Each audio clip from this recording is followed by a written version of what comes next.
এই মজলিসের জন্য যে বিষয়বস্তু নিয়ে আলোচনা করার জন্য আমি চেয়েছিলাম সেটা নির্ধারিত হয়েছে, সেটা হচ্ছে মুসলিম নেতৃত্বের দায়িত্ব ও কর্তব্য।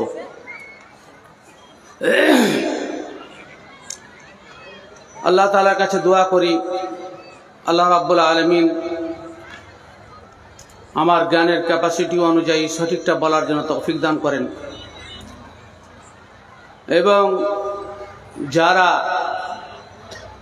সমাজের নেতৃত্ব দেন সে যে স্তরের হোক না কেন, একজন ইমাম সাহেব, একজন সদর মুদাররিস সাহেব, একজন জনপ্রতিনিধি হিসাবে যিনি থাকুন না কেন, যে যে স্তরে আমরা যেখানে দায়িত্ব পালন করি, কোরআন এবং সহিহ সুন্নাহ মোতাবেক এবং সঠিক আকীদা রেখে নিজের জীবন পরিচালনা করার আল্লাহ তাআলা তৌফিক দান করেন। ভাই সকল, আল্লাহ তাআলার অমূল্য নিয়ামত, যে অনুদানের শুকরিয়া আদায় করে আমরা শেষ করতে পারবো না, সেটা হচ্ছে হিদায়াত। আল্লাহ রাব্বুল আলামিন নিজেই বলছেন, লাকাদ মান্নাল্লাহু আলাল মুমিনিনা ইয বা'আসা ফীহিম রাসূলাম মিন আনফুসিহিম ইয়াতলু আলাইহিম আয়াতিহি ওয়া ইউযাক্কিহিম ওয়া ইউআল্লিমুহুমুল কিতাবা ওয়াল হিকমা ওয়া ইন কানু মিন ক্বাবলু লাফী দালালিম মুবিন। মুমিনদের উপরে সবচাইতে বড় আল্লাহ তাআলার ইমতিনান ও ইহসান যে তিনি একজন রাসূল পাঠিয়ে তাদেরকে কোরআন এবং সহিহ সুন্নাহর কথা শুনিয়ে সঠিক পথে আনার দায়িত্ব পালন করেছেন। যদিও কোরআন সুন্নাহ আসার পূর্বে তারা স্পষ্ট ভ্রান্তিতে নিমজ্জিত ছিল, এটা আল্লাহ তাআলা বিশেষ অনুদান। রাসূল করিম সাল্লাল্লাহু আলাইহি ওয়াসাল্লাম পরিষ্কারভাবে বলছেন, মান ইউরিদিল্লাহু বিহি খায়রান ইউফাক্কিহু ফিদ্দীন। যখন কারো আল্লাহ তাআলা কিছু ভালো করার ইচ্ছা করেন, আল্লাহ তাআলা যদি ইচ্ছা করেন কল্যাণ দেওয়ার, তখন তাকে দ্বীনের সঠিক জ্ঞান দান করেন।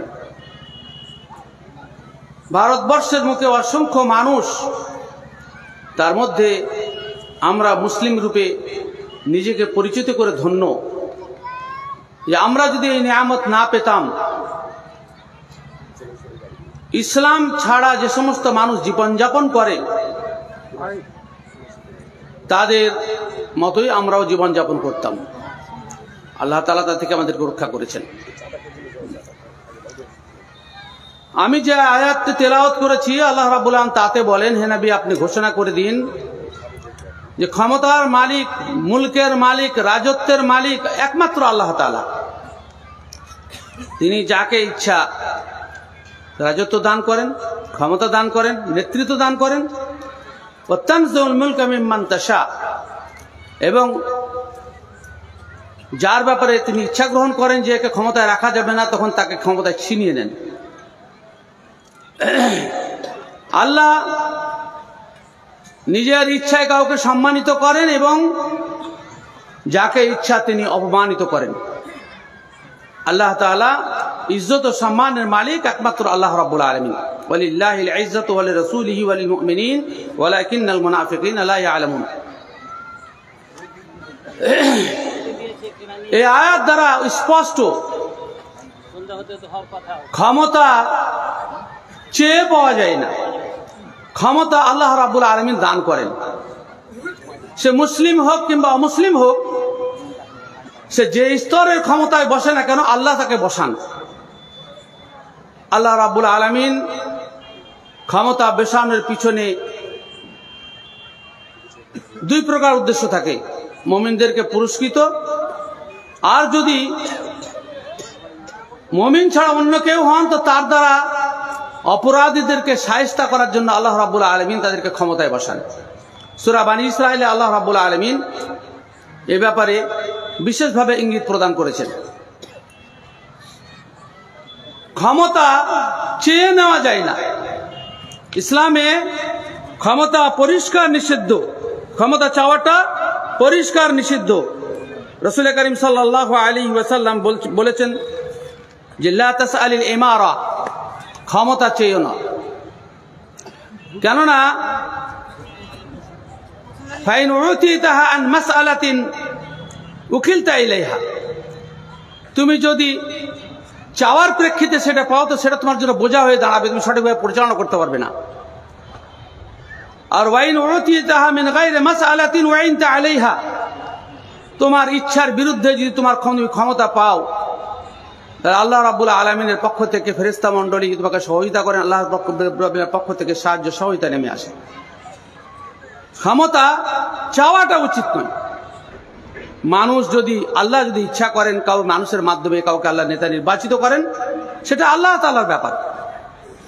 আমাদের সমাজ এবং সোসাইটিতে অনেক মানুষ আছেন, এই এলাকাও তার ব্যতিক্রম নয়, যারা ক্ষমতা লোভী, ক্ষমতা পাওয়ার জন্য তারা লালায়িত, ক্ষমতা পাওয়ার জন্য সংঘর্ষ করে, মুসলমানদেরকে ক্ষমতায় বসাতে হবে এ নিয়ে যারা ভাবনা করে, তাদেরকে অন্তত পক্ষ সূরা নূরের 55 নম্বর আয়াত তেলাওয়াত করে নেওয়া উচিত।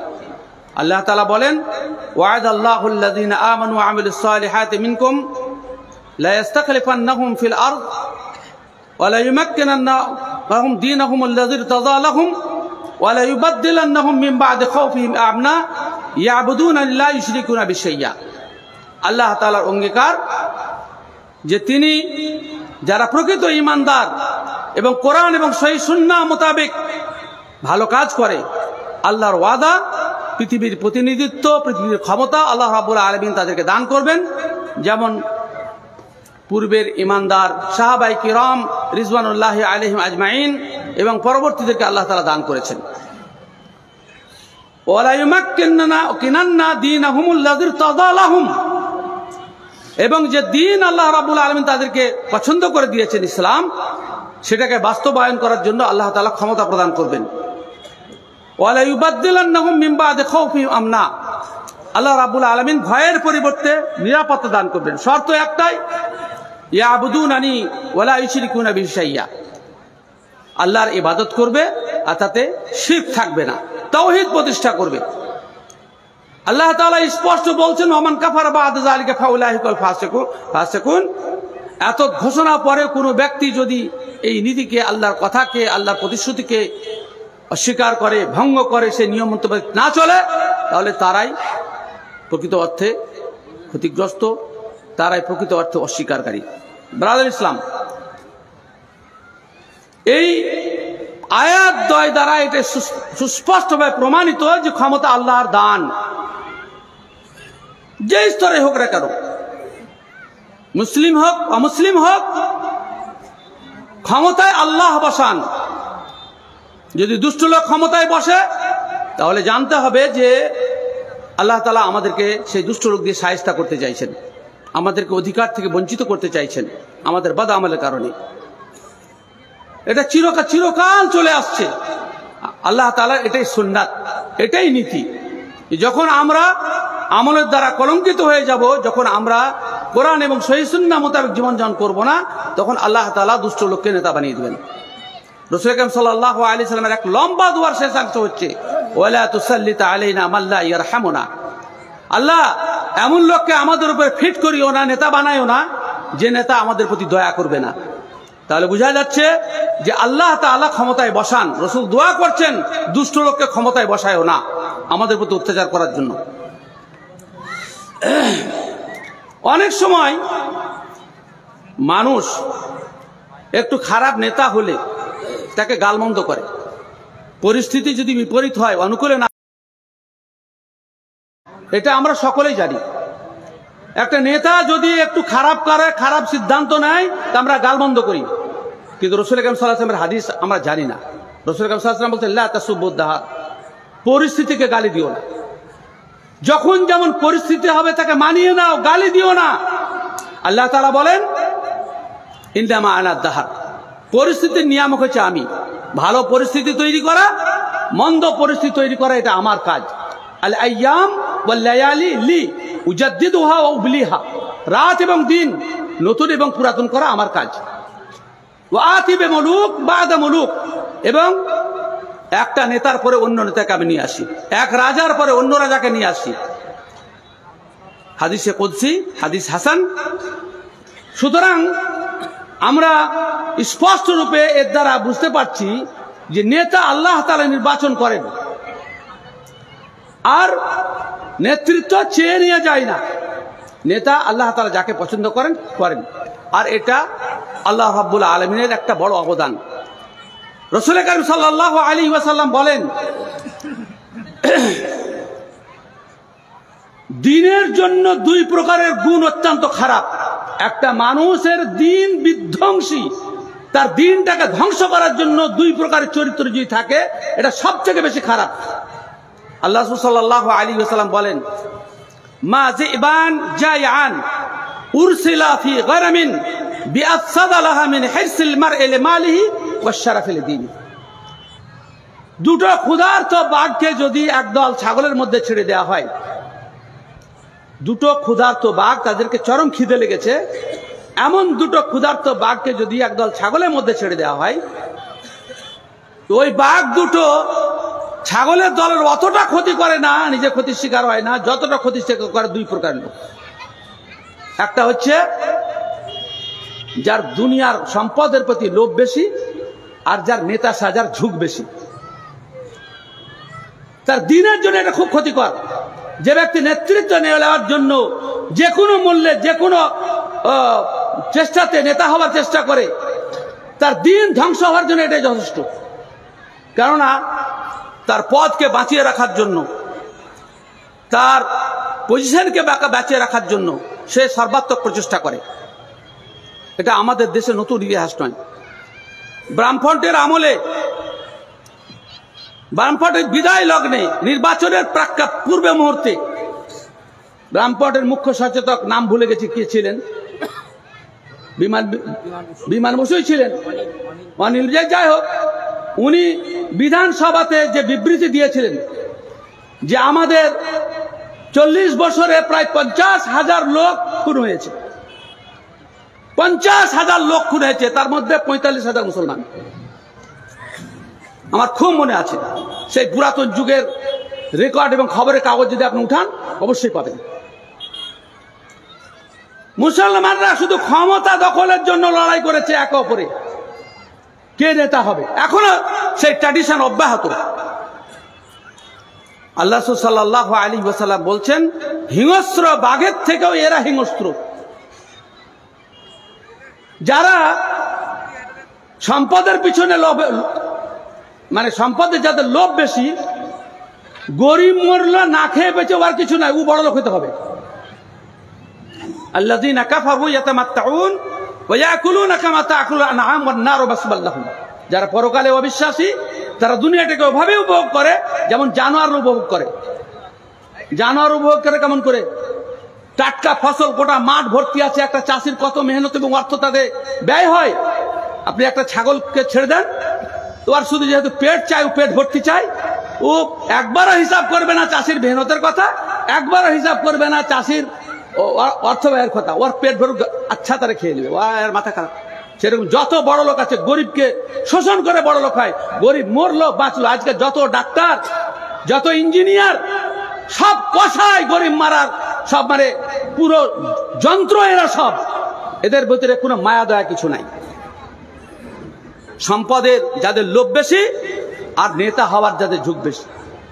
ওর নেতা হওয়ার পথে যে জিনিস বাধা হয়ে দাঁড়াবে, সবকে শেষ করে দেবে, মেরে দিবে, গুলি করে মেরে দিবে, কাউকে দিয়ে মারাবে। আল্লাহ সাল্লাল্লাহু আলাইহি ওয়াসাল্লাম অনেক আগে এটা ভবিষ্যৎবাণী করেছেন। দুটি কথা বললাম।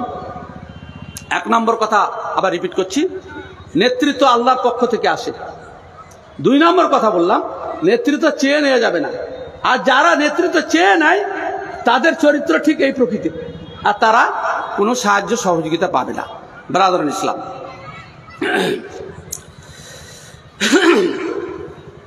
সেই মুসলিমের হাদিসে রাসূল কারীম সাল্লাল্লাহু আলাইহি ওয়াসাল্লাম বলছেন, নেতারা ভালো করে শুনেন,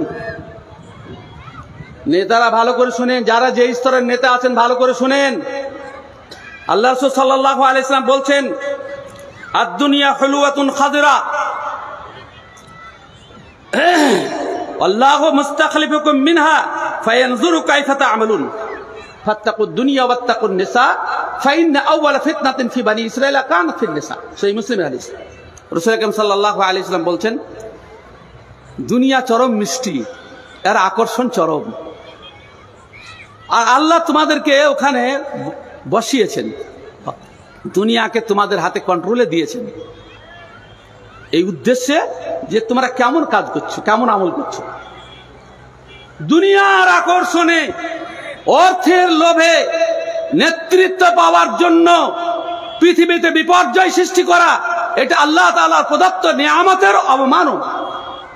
আল্লাহ তাআলা কোরআন মাজিদে পরিষ্কার ভাষায় বলছেন, আম্মাল ইনসান ইযা মাবতালাহু রাব্বুহু ফাআকরামাহু ওয়া না'আমাহু ফায়াকুলু রাব্বি আকরামান। পরীক্ষা করার জন্য আল্লাহ রাব্বুল আলামিন মানুষকে যখন নিয়ামত দান করেন, সম্মান দান করেন, হেড মৌলবি হওয়া, বড় নেতা হওয়া কম ব্যাপার? শেখ শেখ শুনতে শুনতে আমাদের বুক লম্বা চওড়া হয়ে গেছে।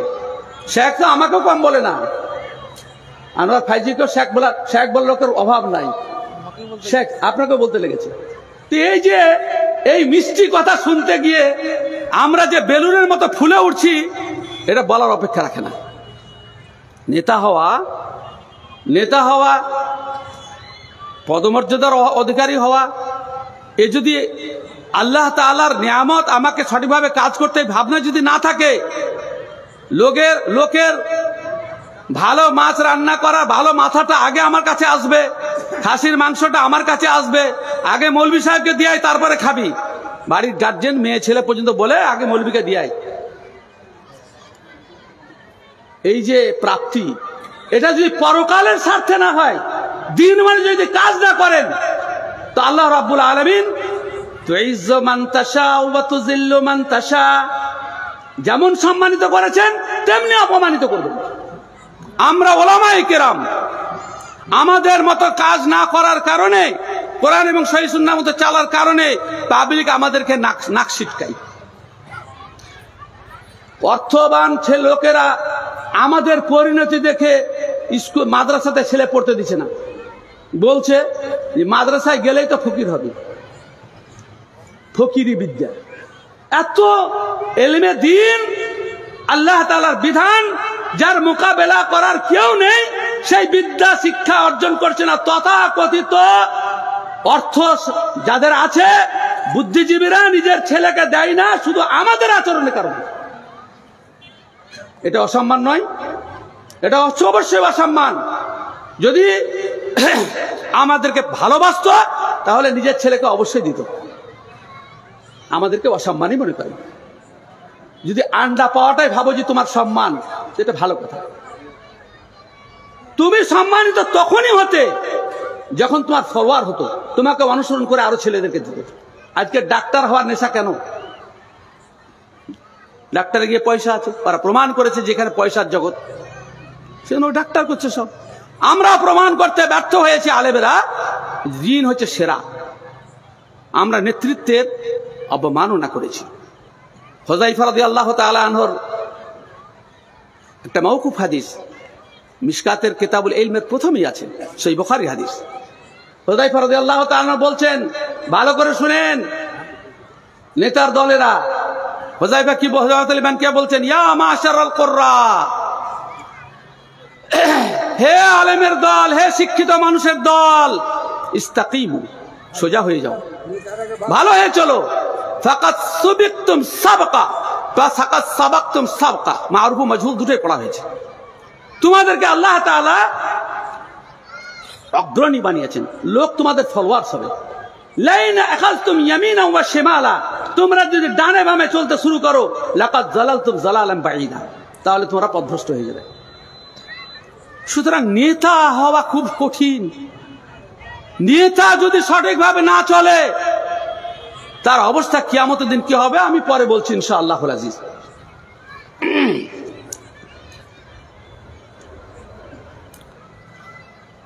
নেতার প্রথম গুণ, চারিত্রিক গুণ তো আছে। প্রথম গুণ একটা মুরসাল হাদিস, তার রাবিগুলোকে সকলেই সিকাত বলেছেন, কিন্তু হাদিসটি মুরসাল। মিশকাতেও এসছে হাদিসটি, এবং অন্যান্য বাইহাকি, আমি বাইহাকির নাম্বার নোট করে নিয়েছি। যাই হোক,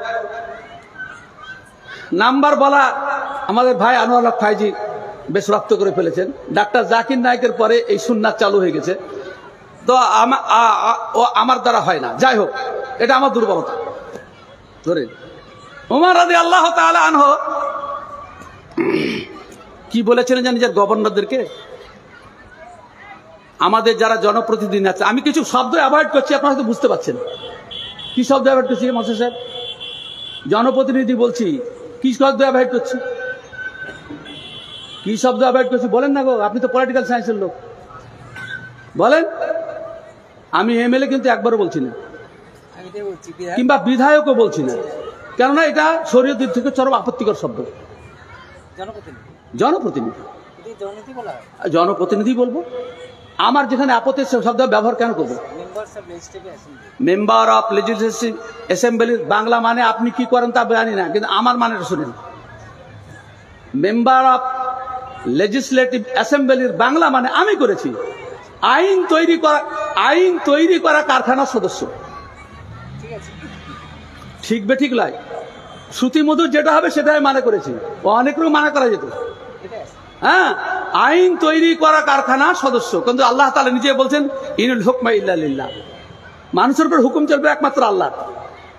হ্যাঁ, লাহুল খালক ওয়া লাহুল আমর, আল্লাহ সৃষ্টি করেছেন, হুকুম তারই চলবে। কিন্তু আমরা, আল্লাহ তাআলা আমাদেরকে পরীক্ষা করে এমন এক দেশে আমাদেরকে মানে বাস করিয়েছেন, এটাও আমাদের মুকাদ্দারে আছে। কেন ওয়া আলাম মুস্তাকাররাহ মুস্তাওদাহা, এটা আল্লাহর ইচ্ছা। এবং আমাদের মজুরি বেশি, মজুরিটা শুনেলেন, তাই একটু আমল করতে সুবিধা হবে। রাসূল করিম সাল্লাল্লাহু আলাইহি ওয়াসাল্লাম সাহাবীদেরকে বলছেন, হ্যাঁ, যে তোমাদের পরবর্তী যুগ হচ্ছে ধৈর্যের যুগ। ইন্না মিন ওয়ারাইকুম, হ্যাঁ, তোমাদের পরবর্তী যুগ হচ্ছে ধৈর্যের যুগ। লিল মুতামাসসিকি ফীহি আজরু 50 শাহীদাম মিনকুম, যারা ওই সময় দিনের উপর অবিচল থাকবে তারা 50 জন যুদ্ধে শহীদ হওয়া সাহাবীদের সমান নাকি পাবে। বুঝতে পারলেন না? আল্লাহ রাসূলের সাহাবী 50 জন দ্বারা জিহাদের ময়দানে শহীদ হয়েছেন, দিনের ওপরে ফিতনার যুগে অবিচল থাকলে ওই 50 জন শহীদ সাহাবীর সমান নাকি পাবেন। আলহামদুলিল্লাহ, আমরা পরবর্তীতে আসলে মর্যাদা আমাদের অনেক। যত ফিতনা বাড়বে, যত রিস্ক বাড়বে, তত তাতে মজুরি বেশি। যে কাজে যত রিস্ক তাতে মজুরি তত বেশি। সুতরাং নেতার প্রথম কাজ যেটা হচ্ছে ইন্না আহাম্মা আমরিকুম ইনদি আস-সালাহ। ওমর রাদিয়াল্লাহু তাআলা গভর্নরদেরকে পাঠানোর সময় যে সমস্ত পরামর্শ দিতেন এবং তাদের কাজের তালিকা পেশ করতেন, গভর্নরের পদে বিভিন্ন দেশে অধিষ্ঠিত হওয়ার সময় তাদের দায়িত্ব কি কি। তা প্রথম কাজ, কত সূক্ষ্ম বিচার, ভাবলেই অবাক যাবেন। তোমরা এই পদে যতদিন থাকবে তোমার সব থেকে গুরুত্ব, আহাম্মা আমরিকুম ইনদি আস-সালাহ, তোমার কাছে আমি কানাই কড়াই বুঝে নিতে চাই তুই প্রকৃত নামাজি কিনা। আমি গোয়েন্দা মারফত খবর দিব যে আমার গভর্নর সঠিক সময়ে নামাজ পড়ে কিনা। বিভিন্ন হাদিসে বিভিন্ন শব্দ ব্যবহৃত হয়েছে। যদি আমি রিপোর্ট পাই যে নামাজে ঢিলা, তাহলে আমি বুঝে নিব যে সব কাজে ঢিলা। হ্যাঁ, সে সব কাজে ঢিলা। ফামান যায়্যাহা ফাহুয়া লিমা সিওয়াহা আযিয়াউ, যে ব্যক্তি সালাতকে সঠিক সময় পড়লো না, নষ্ট করলো, তার অন্যান্য দায়িত্ব নষ্ট করবে। এটা বুঝে নেওয়া হলো। কেমন করে বুঝলেন? যে ব্যক্তি আল্লাহর ভয়ে নামাজ পড়ে না, সে মানুষের ভয়ে অন্য কাজ ঠিক করবে? যে ব্যক্তি আল্লাহর ভয়ে নামাজ পড়ে না, সে মানুষের ভয়ে অন্যান্য দায়িত্ব ঠিকভাবে করবে? অসম্ভব, এটা অসম্ভব। ওমর রাদিয়াল্লাহু তাআলা, আমাদের জনপ্রতিনিধি যারাই আছেন, বিশেষ করে মুসলিম এলাকার, তারা হচ্ছেন মুসলিমের আয়না। অমুসলিমরা তাকেই দেখে বুঝতে চেষ্টা করে যে মুসলমানরা কি প্রকৃতির। যদি কোনো অন্যায় করেন গোটা মুসলিম জাতির উপর দোষ চাপে যায়, এটা স্বাভাবিক কথা। তাহলে বিরাট দায়িত্ব। একজন আলেম ভুল করলে গোটা আলেম সমাজকে গাল দেয় মানুষ। কত স্পর্শকাতর পদচারণা, প্রত্যেকটা কথার হিসাব করে আমাদেরকে চলতে হবে। ব্রিটিশের রানী দ্বিতীয় এলিজাবেথ সম্পর্কে আমরা পড়েছি, মৌলানা আবু তাহের বর্ধমান নিজের বই লিখেছেন যে খুঁড়িয়ে খুঁড়িয়ে হাঁটছেন, খুঁড়িয়ে খুঁড়িয়ে হাঁটছেন, ছাত্রীরা সব খুঁড়িয়ে খুঁড়িয়ে হাঁটতে শুরু করেছে। হ্যাঁ, তো কি ব্যাপার, তোমরা কেন খুঁড়িয়ে হাঁটছো? বলে আপনি যে খুঁড়িয়ে হাঁটছেন আমরা ভাবছি নতুন কোন সংস্কৃতি, সেই জন্য আপনাকে অনুসরণ করছি। বলে না, আমার পায়ে কাটা ভুগে গেছিল সেই জন্য আমি খুঁড়িয়ে হাঁটছি, তোমাদের পায়ে কাটা ভুগেছে? তো আমরা নেতারা যদি সঠিক পথে না চলি, ফলোয়ার্সরা অন্ধভাবে তার অপব্যাখ্যা করবে। এ ব্যাপারে হাদিসও এসছে যে আল্লাহ রাসূল নামাজে জুতো পরে নামাজ পড়ছিলেন, জিবরিল এসে খবর দিলেন যে জুতো তোমার নোংরা লেগে আছে, তো আল্লাহ রাসূল খুলে ফেলে দিলেন। সাহাবীরা পিছন থেকে ভাবলেন তাহলে জুতো পরে নামাজ পড়ার হুকুম প্রত্যাহার করা হয়েছে, সকলে খুলে ফেলে দিলেন নামাজের অবস্থায়। রাসূলুল্লাহ সাল্লাল্লাহু আলাইহি ওয়াসাল্লাম সালাম ফেরার পরে বলছেন কি ব্যাপার, তোমরা কার জুতা খুলে দিলেন? আল্লাহ রাসূল আপনি যে খুলেছেন। বলে আমার জুতা তো নোংরা লেগেছিল, জিবরিল এসে বললেন তাই খুলেছি, তোমাদের জুতো কি নোংরা লেগে আছে? নেতাকে কত ফলো করে আপনি চিন্তা করেন, প্রত্যেকটা মানুষ।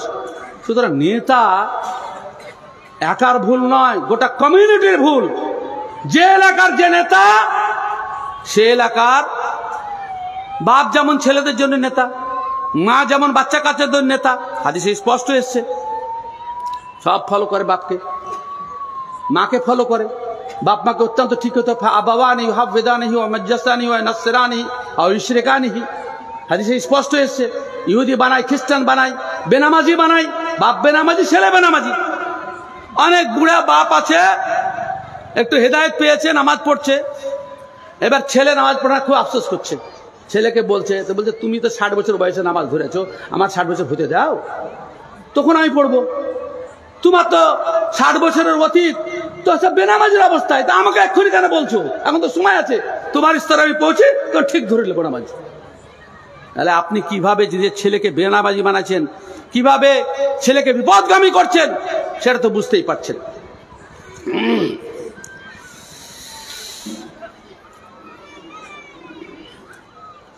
যারাই নেতা আছেন, মুসলিমদের জনপ্রতিনিধি আছেন, তাদেরকে টাইমে নামাজ পড়তে হবে, আউয়াল টাইমে নামাজ পড়তে হবে, আর না হলে সে নামাজ মুনাফিকের নামাজ হয়ে যাবে। সৌভাগ্যক্রমে যে কোনো কারণে হোক আমার বাড়িতে দুটো এমপি গেছিলেন। আমাদের খলিলুর রহমান সাহেব একদিন গেছিলেন, আর একদিন আবু তাহের সাহেব গেছিলেন। আমি তাদেরকে একটাই কথা বলেছি যে আপনি মুসলমানদের প্রতিনিধি, একটু নিজেকে মুসলমান করেন, দায়িত্ব রাখেন, 5 ওয়াক্ত নামাজ পড়েন, সবকিছু করেন। অন্য লোকেরা কি বলে মুসলমানদের প্রতিনিধি মানে এটাই ইসলাম। এতে আবু তাহেরকেও বলেছিলাম। তারপরে এতে এই সৌদি আরবে আমাদের শেখ ফাইজি সাহেব দেখেছেন, মালিক আব্দুল আজিজ গেটে একটা কথা লেখা স্ক্রিনে ভেসে ওঠে। মাস্টার সাহেব তো বুঝতে পারবেন না, কিন্তু আমাদের ফাইজি সাহেব তো ব্যাপার আলাদা। কি আছে ওখানে, কি আছে বলছে, ইন্নাল মুসলিমা বিসিরাতিহিল হাসানা দাওয়াতুন আমালিয়াতুল লিল ইসলাম। একজন মুসলিম তার উন্নত চরিত্রের মাধ্যমে অমুসলিমদের কাছে ইসলামের দাওয়াত উপস্থাপন করে। আমি যদি আদর্শবান হই তাহলে অন্য মানুষ আদর্শবান হবে, কিন্তু আমরা তা হলাম না। কিছু কথা বলার জন্য মনটা খুশখুশ করছে, কিন্তু আমি ব্রেক করছি, খুব ইচ্ছাকৃতই বলছি না ভাই সকল। সেজন্য আমাদেরকে সতর্ক এবং হুঁশিয়ার এবং সাবধান হতে হবে, এবং আমার প্রত্যেকটা কাজ এবং আচরণ, আমি যাই থাকি না কেন, আমার জন্য কোনো বাধ্যবাধকতা নাই। ভারতবর্ষে সংবিধান পরিষ্কারভাবে বলছে যে একজন মুসলিম তার ধর্মাচরণ সঠিকভাবে করবে, তার প্রচার করবে। আমার ধর্মে বাধা দেবার কি আছে? কিন্তু আমরা তা করি না। আমরা অন্যের কাছে পরাস্ত হই, অন্যের সামনে সারেন্ডার হয়ে যাই। এটা আমাদের ইমানের দুর্বলতার পরিচয়, এটা আমাদের দুর্বলতার পরিচয়। আজকে এই মুহূর্তে সারা ভারতবর্ষে মুসলমানদের বিরুদ্ধে যে সমস্ত প্রোপাগান্ডা করা হচ্ছে, মুসলিম জনপ্রতিনিধিগণ সে তুলনায় একদম মুখে লাগাম কিছুই বলছেন না। এটা তো হওয়া উচিত নয়, এটা আমাদেরকে বলতে হবে। একটা উর্দুতে ভালো কবিতা আছে, যারা নেতা আছেন ভালো করে শুনেন। চুপ রহনে সে ছিন জাতা है एजाज सुखन, चुप रहने से छिन जाता है एजाज सुखन, जुल्म सहने से जालिम की मदद होती है। তুমি যদি কথা বলা বন্ধ করে দাও তো একদিন তোমার মুখে কথা শেষ হয়ে যাবে, আর কথাই পাবে না তুমি। আর যদি অত্যাচার সহ্য করো তো এতে জালেমের সাহায্য করা হবে, যে অত্যাচারী তাকে সাহায্য করে। প্রতিবাদ তো করতেই হবে, প্রতিবাদের ভাষা আজ যাই হোক পরিস্থিতি অনুযায়ী, মৌন প্রতিবাদও প্রতিবাদ, কিন্তু প্রতিবাদ করতে হবে। আমাদেরকে এই বিষয়ে সজাগ এবং সচেতন হতে হবে। আমরা হুঁশিয়ার হয়ে যাই। অনেক মানুষ গ্রামে গ্রামে খালি 3টা 4টা করে দল তৈরি হয়েছে শুধু নেতা হওয়ার জন্য। ফেতরার মাল কটা বিলি বন্টন করার জন্য নেতার অভাব নাই। মুখে নাই দাড়ি, নামাজ পড়ে না, মাদ্রাসার সভাপতি সেক্রেটারি, যে দিনের সাথে কোন তার সম্পর্ক নাই, ওকে নেতা হতে হবে। আর রাসূল কারীম সাল্লাল্লাহু আলাইহি ওয়াসাল্লামের ভবিষ্যৎবাণী আপনারা ভালো করে জানেন। আল্লাহ রাসূল সাল্লাল্লাহু আলাইহি ওয়াসাল্লাম বলেছেন, ইজা উসিদাল আমরু ইলা গায়রি আহলিহি ফান্তাযিরিস সাআহ। যখন অযোগ্য লোকের হাতে নেতৃত্ব চলে আসবে তখন কিয়ামতের অপেক্ষা করিও, তখন কিয়ামতের অপেক্ষা করিও। কিয়ামতের অপেক্ষা মানে কিয়ামত চলে আসবে এমনটা নয়। কিয়ামতের পূর্বে যেমন বিপর্যয় সৃষ্টি হয়, অযোগ্য লোক ক্ষমতায় বসে থাকলে সেই রকম সমাজে বিপর্যয় চলতে থাকবে। वाइज़े कौम की वो पुख्ता ख्याली न रही, बरक़े तबई न रही, शोला मकाली न रही, रह गई रस्म आज़ा रूह बेलाली न रही, फलसफा रह गया तलकीन गजाली न रही, मस्जिद मरसिया खां है कि नमाजी न रहे, यानी वो साहिब औसाफ हिजाजी न रहे। সবই আছে, কিন্তু যে গুণের দরকার এই পদে বসে থাকার জন্য, যে इकबालेर একটা কবিতা, খুব মজার কবিতা আছে, सबक पढ़ फिर सदाकत का अदालत का शुजाअत का, सबक पढ़ फिर सदाकत का अदालत का शुजाअत का, काम लिया जाएगा तुझसे दुनिया की इमामत का। হে মুসলিম, তুমি আবার ন্যায়পরায়ণতার, সত্যবাদিতার এবং বীরত্বের সবক পড়ো, তাহলে তোমার দ্বারা পৃথিবীর নেতৃত্বের কাজ আবার নেওয়া হবে। सबक पढ़ फिर सदाकत का अदालत का शुजाअत का, लिया जाएगा काम तुझसे दुनिया की इमामत का। নেতা হবার শখ থাকলে সততা, ন্যায়পরায়ণতা, আল্লাহর প্রতি ভরসা এবং তাওয়াক্কুল, এটা অত্যন্ত জরুরি। আমরা সেই জিনিসটাকে হারিয়ে ফেলেছি। আর শুনেন, নেতা যাকে তাকে করিয়েন না। সে আপনার সময় আল্লাহ রাসূল সাল্লাল্লাহু আলাইহি ওয়াসাল্লামের হাদিস থেকে অনেকে জয়ীফ বলেছেন, কিন্তু বাস্তব সত্য। সাইয়্যিদুল কওমে খাদেমুহুম, যে নেতা সে হচ্ছে সেবক। এখন নেতাদের সেবা করতে করতে পাবলিক হয়রান। নেতা হচ্ছে সেবক, ও খোঁজ নেবে কার বাড়ি নাই, গ্রামে গ্রামে নিজে ঘুরবে কার বাড়ি নাই, কে খেতে পাচ্ছে না। এসব তো গেল কোথায়? কিছুই নাই। উমর রাদিয়াল্লাহু তাআলা একদিন খোঁজ দিতে গেছেন, বিখ্যাত ঘটনা আপনারা জানেন। উনি একজন নেতা ছিলেন, আমিরুল মুমিনিন। আমিরুল মুমিনিন, আমিরুল মুমিনিন, আমির মানে কি? আল্লাহর আদেশ যিনি কার্যকরী করেন। আমির মানে হচ্ছে নিজের আদেশ দেওয়া, আর আমির মানে অন্যের আদেশে চলা। তিনি ছিলেন আমিরুল মুমিনিন, আল্লাহর গোলামি করতেন। রাতে কোথায় কোন প্রজা কি অবস্থায় আছে খোঁজ নিতে গিয়ে দেখছেন এক বাড়ি থেকে কান্নার সুর, দুধে পানি মিশানোর সুর। মা বলছে বেটিকে দুধে পানি মিশিয়ে দে, বেটি বলছে না, কখনো না, কখনো না। আল্লাহ রাসূল সাল্লাল্লাহু আলাইহি ওয়াসাল্লাম নিষেধ করেছেন। উমর রাদিয়াল্লাহু তাআলা রাষ্ট্রীয় নিষেধ করেছেন। বলে উমর কি এখানে বসে আছে, তোকে পানি মিশিয়ে দুধ মিশা? বলে উমর না থাকলে কি আল্লাহ তো আছে। আর উমর রাদিয়াল্লাহু তাআলা দরজায় দাঁড়িয়ে দাঁড়িয়ে শুনছেন এই সংলাপ। একটা দাগ দিয়ে দিলেন দরজায়। যদিও আমাদের দেশের যুবকরা তো এসব পছন্দ করে না, দিনদার, চামড়া চাই, টাকা চাই, ডিগ্রি চাই। হ্যাঁ, উমর রাদিয়াল্লাহু তাআলা বাড়ি গিয়ে বলছেন নিজের ছেলেদেরকে, একটা খুব দিনদার রমণী পেয়েছি, গোয়ালিনীর বিটি, আমিরুল মুমিনিন, রাষ্ট্রের প্রধান, তিনি প্রস্তাব ছেলেদেরকে এক দিনদার মহিলা দেখতে পেয়েছি, কে বিয়ে করবে? আসেম বলে আমি করব। সেই রাতেই বিয়ে পড়ে চলে আসলেন। তার পেট থেকে জন্মগ্রহণ করলেন উম্মে আসিম। উম্মে আসিমের পেট থেকে আর একটা বিটি জন্ম করলেন, ওর নাম উম্মে আসিম। তার পেট থেকে জন্মগ্রহণ করলেন উমর ইবনে আব্দুল আজিজ। এই কেমন নেতা ছিলেন! 2.5 বছর মাত্র শাসন কার্য করেছেন। গভর্নরের বিটিকে বিয়ে করেছিলেন। জনগণের মাল ভোগ করার জন্য যদি নেতা হওয়া যায়, রক্ষা নাই, কিয়ামত দিন সব উগলি উগলে দিতে হবে। ওমর ইবনে আব্দুল আজিজ বিবিকে বলছেন, বিবি, দুটা অপশন, হয় আমার স্বামিত্ব বরণ, আর আমাকে স্বামী হিসাবে গ্রহণ করলে তোমার বাপ বাইতুল মাল থেকে, জনগণের মাল থেকে যে অলঙ্কার তৈরি করে দিত, গোটা অঙ্গে শোভা পাচ্ছে, আমার স্ত্রী হলে রাখা যাবে না, সব জমা করো। মেয়েদের কাছ থেকে অলঙ্কার কেড়ে নিলে কি অবস্থা হয়? সব অলঙ্কার জমা করলেন বাইতুল মালে। রাগ তো থাকবেই। আপনার স্ত্রী কোনো একটা অলঙ্কার বিক্রি করে দেন, সারা জীবন আপনাকে ক্ষমা করবে না, সারা জীবন ক্ষমা করবে না। ওমর ইবনে আব্দুল আজিজ এর সব জমা করে দিলেন। কটা ছেলে জানেন? 14টা বেটা, কোন বর্ণনা আছে 21টা বেটা, আছে 6টা বিটি। ওমর ইবনে আব্দুল আজিজ একটা দুটা নিয়েই তো তার ছেলেটাকে নিয়ে ব্যস্ত, ওকে যে কোথায় উঠাবে তা আল্লাহ পাক জানে। 21টা ছেলে আর 6টা বিটি, 14টা বর্ণনা আছে, 14টারও কথা আছে, 14 6 20টাই যদি ধরেন মিনিমামটা। ওমর ইবনে আব্দুল আজিজকে বিষ খেয়ে মেরে ফেলা হয়েছিল,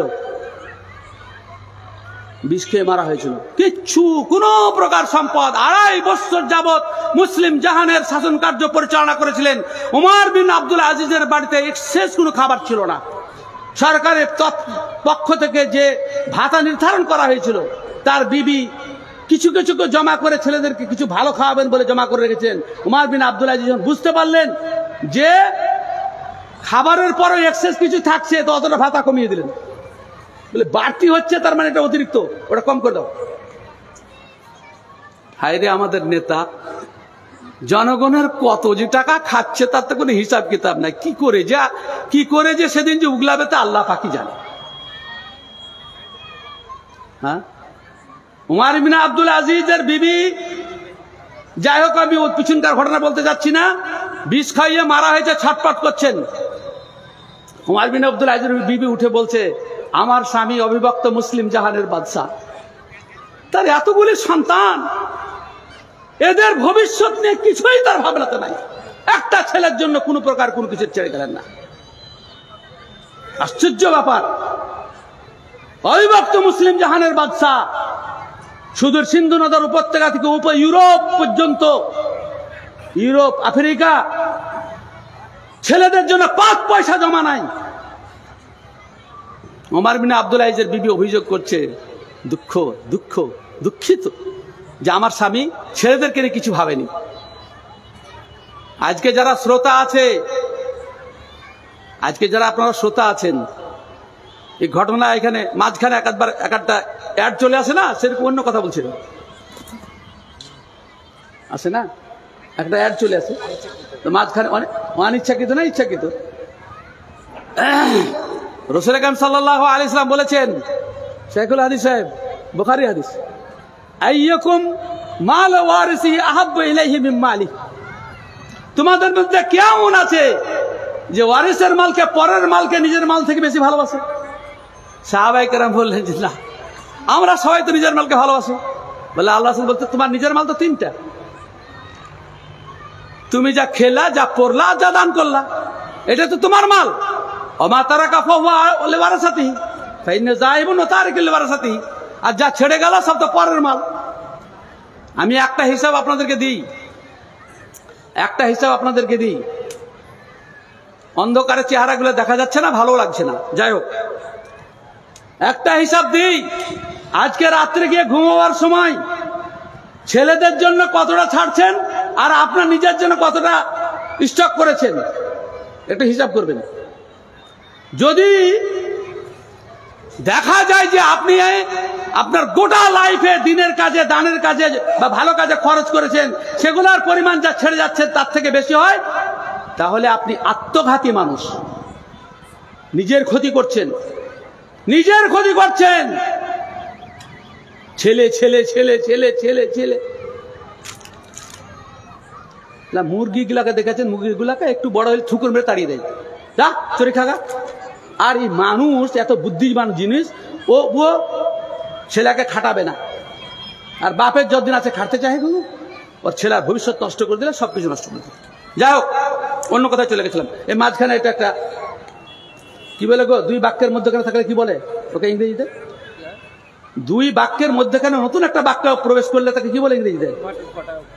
ইনভার্টেড কোটাটা তো, ওটা তো বললাম,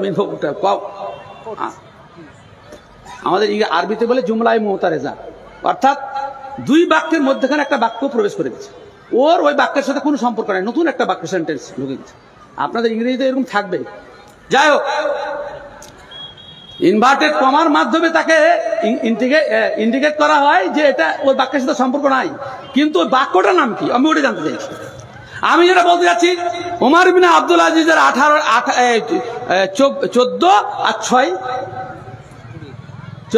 6 20টা সন্তানের জন্য কিছুই ব্যবস্থা করে, এটা বিবির অভিযোগ। ওমর ইবনে আব্দুল আজিজ বলছেন যে আমার তো অবস্থা শেষ অবস্থা, তো আমাকে একটু উঠিয়ে বসানো হোক। আমি যদি আজ উত্তর না দিয়ে যাই তো অনাগত ভবিষ্যতের লোকেরা বিবির এই প্রশ্নের উত্তর খুঁজে পাবে না, সুতরাং আমাকে উঠাও, কষ্ট হলেও উঠাও, আমি ওটা উত্তর দিই। বিবিকে কি উত্তর দিছি জানেন ওমর ইবনে আব্দুল আজিজ?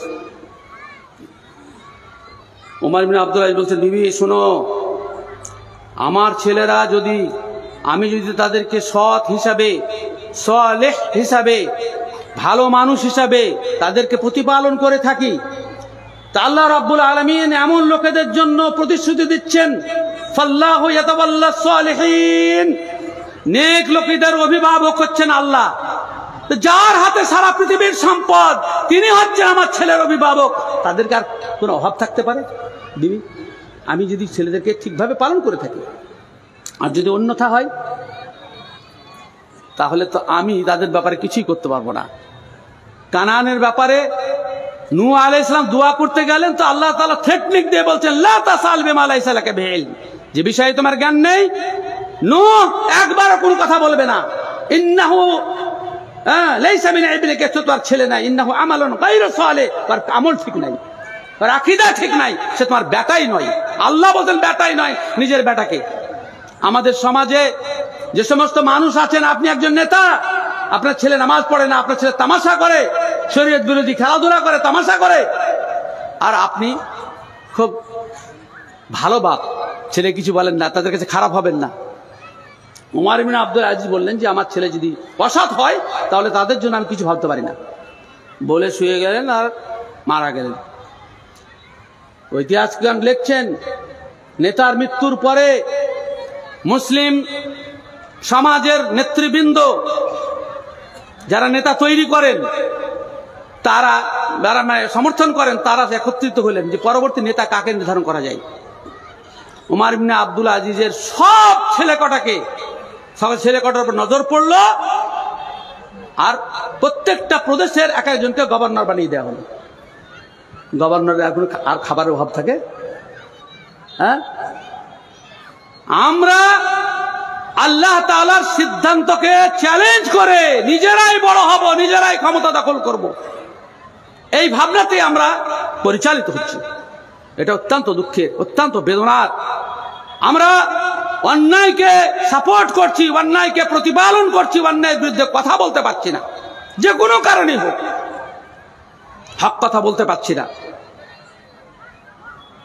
না, হক কথা বলতে হবে, হক কথা বলতে হবে, বলার মতো বলতে হবে, অসম্মান করার জন্য নয়, সংশোধন করার জন্য।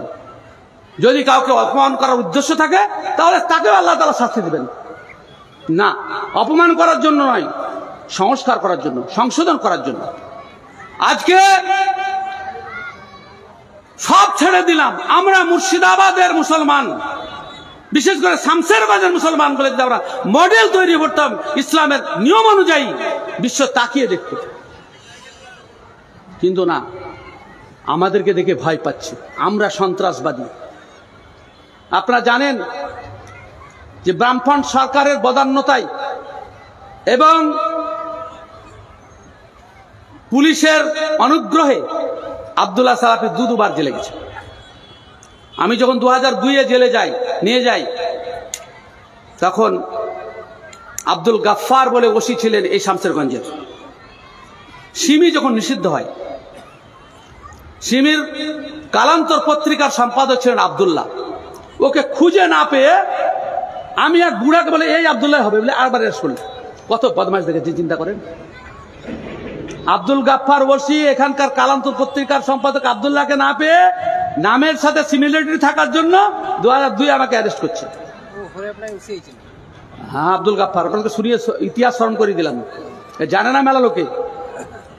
টানা 10 দিন পুলিশ কাস্টডিতে থাকার পরে নো ইন্টারোগেশন, কোন প্রকার জিজ্ঞাসাবাদ নাই। বলে জানে তো ব্যাপারটা, যে ভুল মানে আব্দুল গাফফারের প্ররোচনায় নিয়ে এসছে। এই হচ্ছে আমাদের নেতা। আর যখন প্রথমবার অ্যারেস্ট হই, 95 দিন যেখানে জেলে ছিলাম, হ্যাঁ, কি কথা বলতেছিলাম,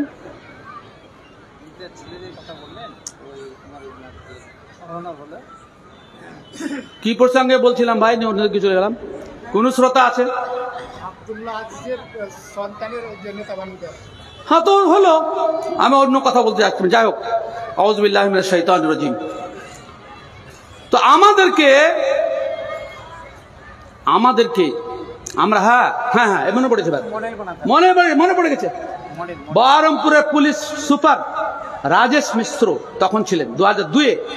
আমার কাছে এসে বলছে, আব্দুল্লাহ, তুমি যে বলছো তোমরা খুব ভালো,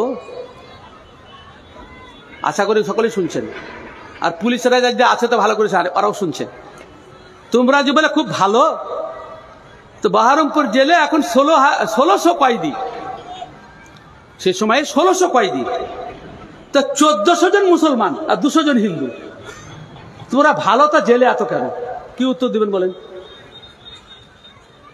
ইসলামকে আমরা কলঙ্কিত করেছি, ভাই ভাই ফাটাফাটি করেছি, মারামারি করেছি, ঝামেলা করেছি, আর জেলে ঢুকেছি। কোরআন এবং সহিহ সুন্নাহ অনুযায়ী জীবন পরিচালনা করেন, শামসেরগঞ্জ থানা বন্ধ হয়ে যাবে প্রকৃত মুসলমান হয়ে গেলে। আমার মতন মুসলিম হলে থানা বন্ধই হয়ে যাবে। আমি অনেক জায়গায় বলি যে ভারতের আইনকে যদি কোনো ব্যক্তি নিখুঁত ভাবে মেনে চলে, সেটা হচ্ছে আব্দুল্লাহ সালাফি। শরীয়ত এরই অর্ডার দেয়, শরীয়ত বিরোধী কোনো আইন না হলে তাকে মেনে চলতে হবে, এটা ইসলামের অর্ডার। কারেন্ট হুক লাগিয়ে কারেন্ট লাগানো, তখন জুয়ান অবস্থা থেকে এর বিরুদ্ধে সংগ্রাম করছি আমি। যখন মাদ্রাসা মসজিদে হুকিং করে কারেন্ট লাগানো হতো, জলসা করতে গিয়ে বক্তব্য না দিয়ে ফিরে চলে এসেছি। অন্যায়ের মাধ্যমে হকের কথা যেতে পারে না। বিড়ির বিরুদ্ধে সর্বপ্রথম আমি সোচ্চার হয়েছি জামিয়া রহমানের জলসাতে। কিন্তু আলেমরা তো কমিশন খাচ্ছে, ওরা তো কিছু বলবে না। এটাই হচ্ছে সমস্যা। আবার ঠিক কিসের? ঠিক কথা মনে রাখো,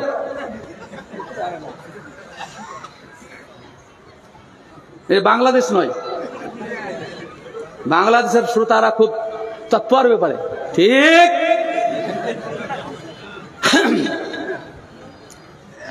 যদি এত ঠিক তো বাংলাদেশে এত ফাসাদ কেন? ভারতের থেকে আপনারা বাংলাদেশ যারা গেছেন তারা জানেন, আমি গেছি, পাসপোর্ট করে গেছি। ওখানকার নায়ক নায়িকাদের যে পরিমাণ ছবি রিক্সার পাছাতে লাগা থাকে, আমাদের ভারতে এক জায়গাতেও নাই।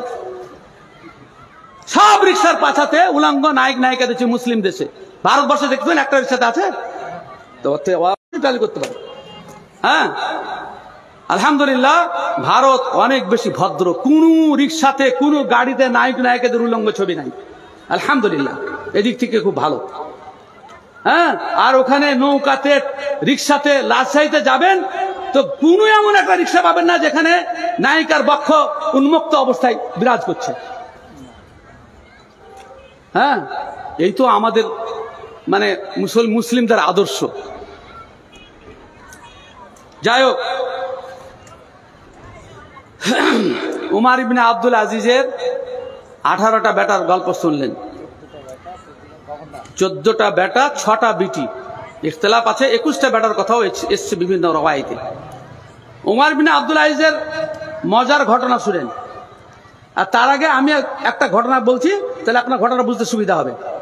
সেটা হচ্ছে, আজকাল হরেন মারলে রাস্তা থেকে ছাগল হটে যায়। গাড়িতে হরেন মারছে তো ছাগল হটে, গরু হটে না, মানুষ হটে, মানুষ হটতে চায় না। মানুষকে ফলো করে পৃথিবীর সমস্ত জিনিস ফলো করে। আপনি বদমাশ তো সব জিনিস বদমাশ। ওমর বিন আব্দুল আজিজ মাত্র 2.5 বছর শাসন কার্য পরিচালনা করেছিলেন। ঐতিহাসিকগণ লিখছেন যে ওমর বিন আব্দুল আজিজ শাসন আমলে বাঘ এবং ছাগল একই ঘাটে পানি পান করেছে, কেউ কারোর প্রতি আক্রমণ করেনি। কেননা বাদশা ছিলেন ন্যায়পরায়ণ, সমস্ত জিনিস তাকে ফলো করত। আপনি সৎ হন, সব মানুষ সৎ হয়ে যাবে, সব জিনিস সৎ হয়ে যাবে।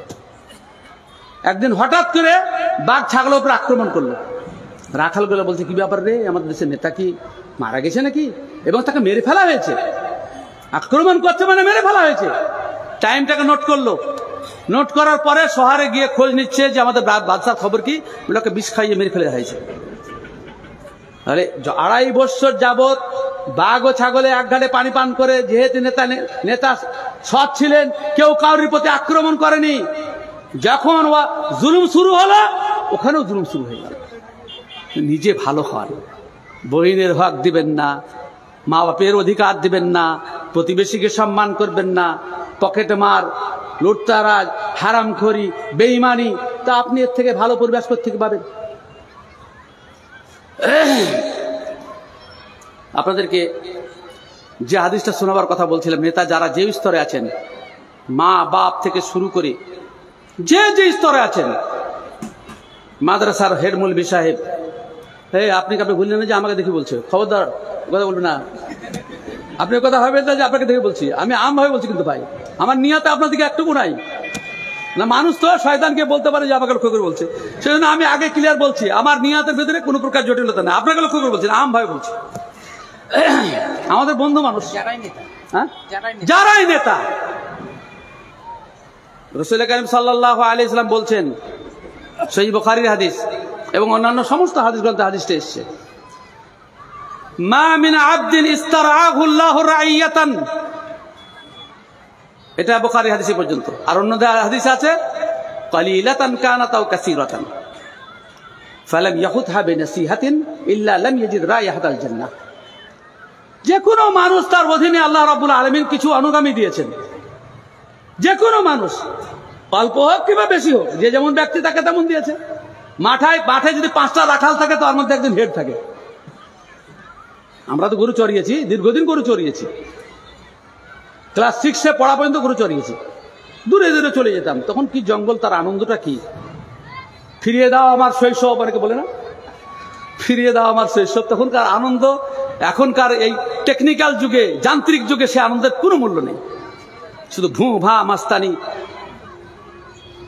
বিড়ি ছেলে দেখলেই মোটরসাইকেল একটু জোরে, এই কোনো আনন্দ হলো নাকি? শালীনতা নাই, ভদ্রতা নাই, কোনো কিছু নাই, এগুলো কোনো আনন্দ হলো? কোন ব্যক্তির অধীনে যদি অল্প কিছু অনুগামী থাকে কিংবা বেশি লোক কিছু অনুগামী থাকে, শরীয়ত মোতাবেক তাদেরকে যদি পরিচালনা না করে, ইল্লা লাম ইয়াজিদ রাইহাতাল জান্নাহ, সে জান্নাতের সুগন্ধও পাবে না। নেতা হওয়া সম্মান, খুব মজার। রাসূল কারীম সাল্লাল্লাহু আলাইহি ওয়াসাল্লাম বলছেন, নি'মাতিল মুরদিআ ওয়া বি'সাতিল ফাতিমা। দুধ পান করতে মজা লাগে, দুধ ছাড়াবার সময় কত ঝামেলা হয়। আল্লাহ রাব্বুল আলামিন যখন নেতৃত্ব কেড়ে নেবেন, রব্বানা আরিনাল লাযাইনি আযাল্লানা মিনাল জিন্নি ওয়াল ইনস নাজআলহুমা তাহতা আকদামিনা লিয়াকুনা মিনাল আসফালিন। জিন্ন ইনসানের মধ্যে আমাদেরকে বিপথে পরিচালিত করেছে, আজকে আল্লাহ তুমি তাদেরকে আমাকে দেখাও, তাদেরকে পদপিষ্ট করে আজকে লাঞ্ছনা শেষ করে দেব। রব্বানা আরিনাল লাযাইনি আযাল্লানা মিনাল জিন্নি ওয়াল ইনস নাজআলহুমা তাহতা আকদামিনা লিয়াকুনা মিনাল আসফালিন। দুনিয়াতে অপমান, নেতৃত্ব চলে গেলে কি হবে? হেডমাস্টাররা, এই যে মাস্টার, এই মাস্টারের একটু ব্যাপারটা আলাদা। যেমনই হেডমাস্টারের পদ চলে গেছে, রিটায়ারমেন্ট, তখন ফকির,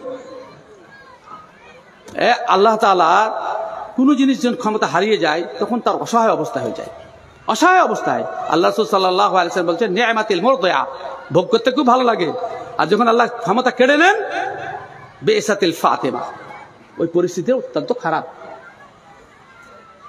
আল্লাহ তাআলা কোরআনে, আমি আগেই বলেছি আপনাদেরকে যে নেতৃত্ব হচ্ছে আল্লাহর বড় নিয়ামত, দান। সম্মান কেনা পেতে চাই, সবাই সম্মান পেতে চায়, এটা মানুষের জন্মগত প্রবৃত্তি, জন্মগত প্রবৃত্তি। নেতা হতে চাই, 5টা ছেলের মধ্যে একজন হিরো হবে, খেলাধুলো গাদ্দি খেলে, ছেলকিত খেলে, সব খেলে না, ওরা একজন নেতা থাকে। নেতা হওয়া এটা মানুষের প্রবৃত্তি, বুঝতে পারছেন কিনা? নেতা হওয়া প্রবৃত্তি। কিন্তু নেতা হয়ে যদি নেতা অনুযায়ী কাজ না পরিচালনা করা হয়, সঠিকভাবে যদি না করা হয়, তাহলে আল্লাহ তাআলা সে নেতৃত্ব ছিনিয়ে নেন। কত মানুষের নেতৃত্বে গেল, কত মানুষের নেতৃত্বে গেল। বামফ্রন্টের নেতাদের জন্য অত্যাচারে কথা বলতে পারতাম না, সত্যি কথা কি। 72-এ যখন আমি একটা সাওয়ারডি হাই স্কুলের ছাত্র, এ পাশে বাম ফাটছে, ও পাশে বাম ফাটছে, ও পাশে বাম ফাটছে, যখন তারা বামফ্রন্ট ক্ষমতা আসে তখনকার কথা বলছি, এমন অবস্থা। একটা এলসি এর সামনে কথা বলা মুশকিল ছিল, সেই জন্য প্রায় মুখ্যমন্ত্রী। বামফ্রন্টের এলসি লোকাল কমিটির মেম্বার, তার দাপট কত ছিল তার লাগে, সব কোন দিকে চলে গেল। নদীর একুল ভাঙে অকুল গড়ে, এই তো নদীর খেলা। সকাল বেলায় আমি রে ভাই ফকির, সন্ধ্যা বেলা ফকির কে করে? আল্লাহ করেন, আল্লাহ করেন। তখন তুমি কিছু কোনো বাঁধ দিয়ে আটকাতে পারবে না। আল্লাহ তাআলা বলছেন ইন্নাল্লাহা লাম ইয়াকুম মুগায়্যিরান নি'মাতান আন'আমাহা আলা কওমিন হাত্তা ইউগায়্যিরু মা বিআনফুসিহিম। আল্লাহ কোন জাতির উপরে, কোন ব্যক্তির উপরে যে নিয়ামত এবং যে অনুদান দিয়েছেন, সেই অনুদান ততক্ষণ পর্যন্ত ছিনিয়ে নেন না যতক্ষণ পর্যন্ত সেই অনুদানের অবমাননা না করে।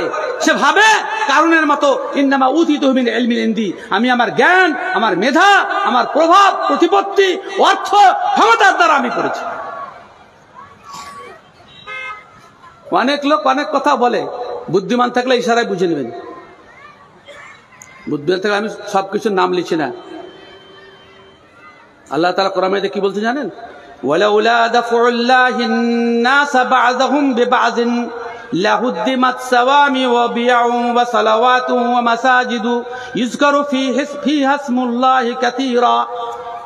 মানুষের একটা গ্রুপের দ্বারা অন্য গ্রুপকে যদি প্রতিহত না করেন, তাহলে মসজিদ, গির্জা, গুরুদ্বারা যাতে আল্লাহকে স্মরণ করা হয়, এগুলা কিছু টিকে থাকবে না, কিছু থাকবে না। মসজিদ ভাঙা মানে পরবর্তী স্টেজ পতন।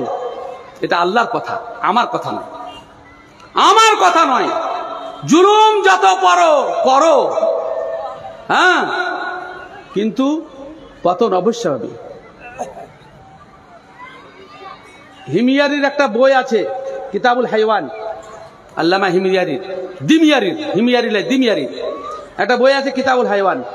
ওতে একটা মজার গল্প করেছে, খুব সংক্ষেপে বলছি 1 মিনিটের মধ্যে, যে এক বাদশাহ জঙ্গলে শিকার করতে গিয়ে এক গরিব মানুষের বাড়িতে উঠেছে, পিপাসা লেগেছে, গরিব মানুষের বাড়িতে উঠেছে, সে দেশের বাদশাহ।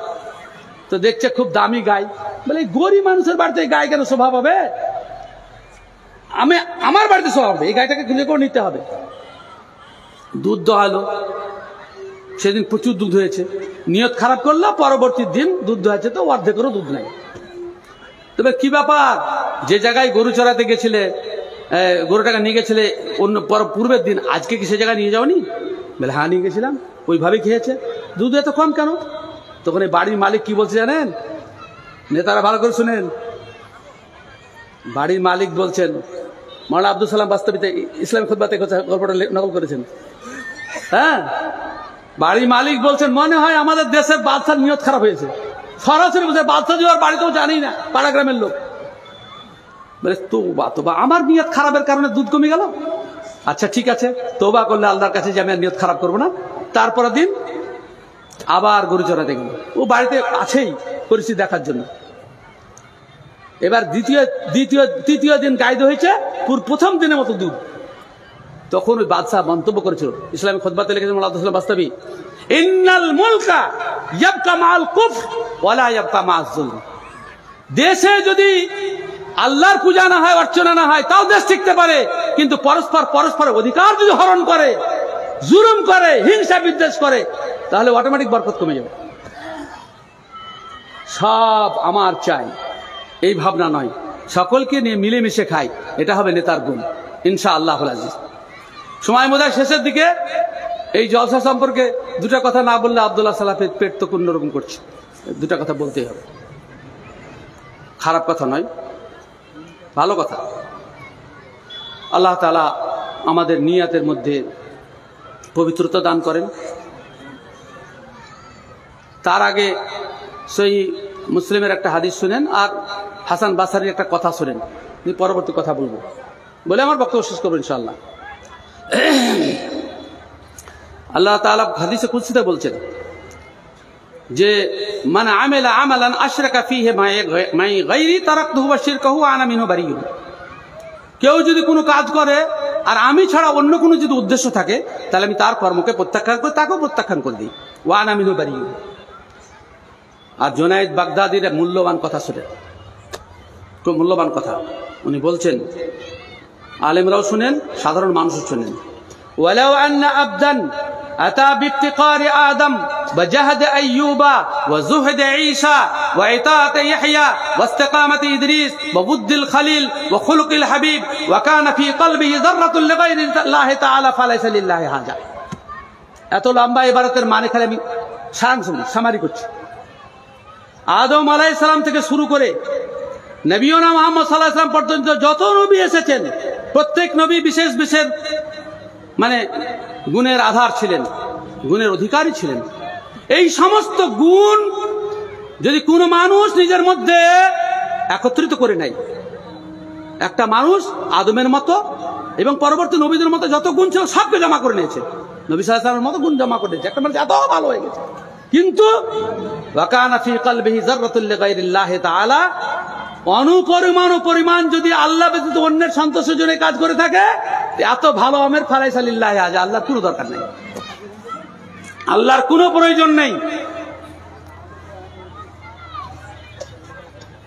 উর্দুতে একটা প্রবাদ আছে যে হাতি কে দাঁত চাবানে কে और দেখানে কে। হাতির দাঁত দু প্রকারের, একটা বাহিরে আসে সব দেখার জন্য আর ভিতরে এসে চাবার জন্য। এই সমস্ত দিনী সভা যত হচ্ছে, নিয়াতের গোলযোগের জন্য সমাজ সঠিকভাবে উপকৃত হতে পারছে না। উদ্দেশ্যের কথা আল্লাহ তাআলা ভালো জানেন। আমি কারোর উদ্দেশ্য নিয়াত নিয়ে হামলা করতে চাই না, কিন্তু এই সমস্ত দিনী সভা দিনের জন্যই হতে হবে, আল্লাহর সন্তুষ্টির জন্যই হতে হবে, এবং সেটা প্রমাণ করবে আমার অবশিষ্ট জীবন। আমি যদি আবার গানের সাথে, আমি যদি অন্য ফিতনার সাথে, আমি যদি আবার কিছুর সাথে সকলকে রাজি করার জন্য কাজ করি, তাহলে কিন্তু এই দিনই কাজে কোনো নেকি পাওয়া যাবে না, কোনো নেকি পাওয়া যাবে না। একটা লোক দাড়ি একটু একটু করে রেখেছে, তাকে বলছে দাড়িটা বাড়া কেন ভাই? দাড়ি তো রেখেছি। অমুসলিমদের কাছে যায়, তখন বলে ভাই দাড়ি চাঁচি তো বাটে, কিন্তু একটু বড় হয়ে গেছে, ওদেরকে রাজি করে দিল। আর মুসলমানদের কাছে এসে বলছে ভাই দাড়ি তো রেখে দিয়েছে, এখন তো আস্তে আস্তে বড় হয়েছে। মানে এদেরকেও রাজি করছে, ওদেরকেও রাজি করছে। তো একটা কথা আছে, রাজি রহে রহমান ভি রাজি রহে শয়তান ভি। এই মুমিনের কাজ হতে পারে না। মুমিন শুধু আল্লাহর সন্তুষ্টি কামনা করবে। কোরআন এবং সহিহ সুন্নাতে যেখানে বাধা আছে, মুমিন সেখানে পা দেবে না। বল ইন্না সালাতি ওয়া নুসুকি ওয়া মাহইয়ায়া ওয়া মামাতি লিল্লাহি রাব্বিল আলামিন লা শারীকা লাহু ওয়া বিযালিকা উমিরতু আনা মিনাল মুসলিমিন। আমার জন্ম, আমার মৃত্যু, আমার কুরবানি, আমার জন্ম থেকে মৃত্যু পর্যন্ত যত কাজ হবে আল্লাহ রাব্বুল আলামিনের যে পড়ে, এই ব্যাপারে কাউর কোনো শরীক নেই। আল্লাহ তাআলা নিয়াতের মধ্যে যদি কোনো ত্রুটি থাকে, সেটার জন্য আল্লাহ তাআলা বদল করে দেন। হ্যাঁ, আমরা তওবা করি, ইস্তেগফার করি এবং ভবিষ্যতের জন্য সিদ্ধান্ত গ্রহণ করি যে আমরা ভালো ছড়া নাই কিছু করব না, অন্যায় কিছু করব না। আর একটা কথা মনে রাখি, সেই বুখারী হাদিসের ভাবার্থটা শোনাচ্ছি। সারা পৃথিবীর সমস্ত মানুষ যদি বিস্তীর্ণ এক ময়দানে একত্রিত হয়ে কোনো ব্যক্তিকে দেবার কিছু সিদ্ধান্ত গ্রহণ করে, আর আল্লাহ যদি বলেন আমি দেব না, দিতে পারবে না। আর সারা পৃথিবীর মানুষ অনুরূপ ময়দানে যদি একত্রিত হয়ে কোনো ব্যক্তিকে না দিবার সিদ্ধান্ত গ্রহণ করে, আর আল্লাহ যদি বলে দিব, ওকে আটকাতে পারবে না। সুতরাং আমার নেতা হওয়ার ফাইসালা যদি আকাশের উপরে থাকে, দুনিয়ার কোন শক্তি বাধা দেবার নাই। কোন কৌশলে, কোন রাস্তা অবলম্বন করে আল্লাহ তাআলা আমাকে নেতা বানাবেন। আমি আল্লাহর প্রতি তাওয়াক্কুল রাখি, আল্লাহর প্রতি ভরসা রাখি। আমার পথ চলে যাওয়ার জন্য বেনামাজিকে, হারামখোরকে, বেঈমানকে, মাস্তানকে তোষণ করে আমি নেতা হব, এ নীতি আমার নয়। ইব্রাহিম আলাইহিস সালাম আমাদের হচ্ছেন আদি পিতা আদম। আল্লাহ তাআলা কোরআন মাজিদে তাকে অনুসরণ করতে বলেন। তিনি কি বলেছিলেন? ওয়াজআলনা লিল মুত্তাকিনা ইমামা। আল্লাহ ভীরু লোকেদের নেতা বানা আমাকে। দুষ্ট লোকেদের নেতা হয়ে কি হবে? আল্লাহ ভীরুদের নেতা আমরা হই। হ্যাঁ, রব্বানা ওয়াজআলনা মুসলিমাইন লাকা ওয়া মিন যুররিয়াতিনা উম্মাতান মুসলিমাতান লাক ওয়া আরিনা মানাসিকানা ওয়া তুব আলাইনা ইন্নাকা আনতাত তাওয়াবুর রহিম। সন্তানাদি বাক্য দোয়া করতে হবে আমার অযোগ্য ছেলে যেন না হয়।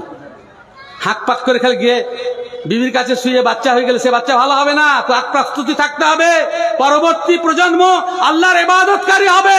মনের পরিচ্ছন্নতা, সিদ্ধান্তের পরিপক্কতা, আল্লাহকে সন্তুষ্ট করার মানসিকতা নিয়ে সহবাস করতে হবে। তবেই আপনার বিবির পেট থেকে যে বাচ্চাটা আসবে সে ভালো হবে।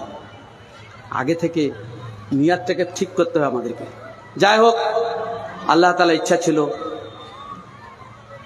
এসেছিলাম। কবির ভাষায় একটা কথা বলি, अंदाज़े बयां गरचे बहुत शौक नहीं है, अंदाज़े बयां गरचे बहुत शौक नहीं है, शायद के तेरे दिल में उतर जाए मेरी बात। বাচন ভঙ্গি যদিও উন্নত মানের নয়, কিন্তু এই আলোচনার মাধ্যমে কোনো এক ব্যক্তির অন্তর যদি পরিবর্তন হয়ে যায়, সঠিক সিদ্ধান্তে নিতে যদি সে সক্ষম হয়, তাহলে আমার এই পরিশ্রম, এই কথা খরচ, এই মেহনত ইনশাআল্লাহ সার্থক হবে। আমি সকলের জন্য দোয়া করি, বিশেষ করে আমাদের জনপ্রতিনিধি জনাব আমিরুল ইসলাম সাহেবকে সবাই জন্য দোয়া করি। আল্লাহ রাব্বুল আলামিন তাকে মুসলিমদের জন্য খাঁটি নেতা বানিয়ে দেন, তার মধ্যে তাকে আল্লাহ তাআলা দিনদার বানিয়ে দেন। তিনি যেভাবে দিন প্রচারের জন্য এই জলসার ব্যবস্থা করেছেন, তিনি আরো বিভিন্ন ক্ষেত্রে দিন প্রচারের জন্য ব্যবস্থা নেবেন। তিনি সংসদে আমাদের জন্য কথা বলবেন, বিধানসভায় আমাদের জন্য কথা বলবেন। অসুবিধা কিছু নাই, মুক্ত দিয়েছে বলার জন্য। আপনি তো বলার জন্য আপনাদেরকে ভোট দিয়েছি। আপনি আমাদের দরদের কথা যদি সেখানে না বলেন, তাহলে আমাদের কে কথা বুঝবে? বলতে হবে। আল্লাহ তাআলা যতদিন পদে রাখবে, পদ থেকে কেউ হটাতে পারবে না ইনশাআল্লাহ। আর একটা কথা, মানুষ আমি মানুষ। আর তারপরে এখন বুঝতেই পাচ্ছেন, একবারে জীবন সায়ান্নে মানুষ শেষ মুহূর্তে। নিয়াতে আল্লাহ ভালো জানেন, ও কথা বলবো না, আল্লাহর বিচারক। তবে যে কথাগুলো বললাম কাউকে কষ্ট দেওয়ার জন্য বলিনি। এরপরেও যদি কেউ দুঃখ পেয়ে থাকেন কিংবা তথ্যের যদি কোনো ভুল থাকে, সংশোধন করে দিবেন। এবং যারা কেউ যদি দুঃখ পেয়ে থাকেন, অন্তর থেকে ক্ষমা করে দেবেন। আমি সকলকে ক্ষমা করে দিচ্ছি। আল্লাহ রাব্বুল আলামিন আমাদেরকে ফিতনামুক্ত রাখেন এবং দ্বীনের প্রতি আমল করার তৌফিক দান করেন। আকুলু কওলি হাযা আস্তাগফিরুল্লাহ লি ওয়া লাকুম ওয়া লিসাইরিল মুসলিমিন। আসসালামু আলাইকুম ওয়া রাহমাতুল্লাহি ওয়া বারাকাতুহু।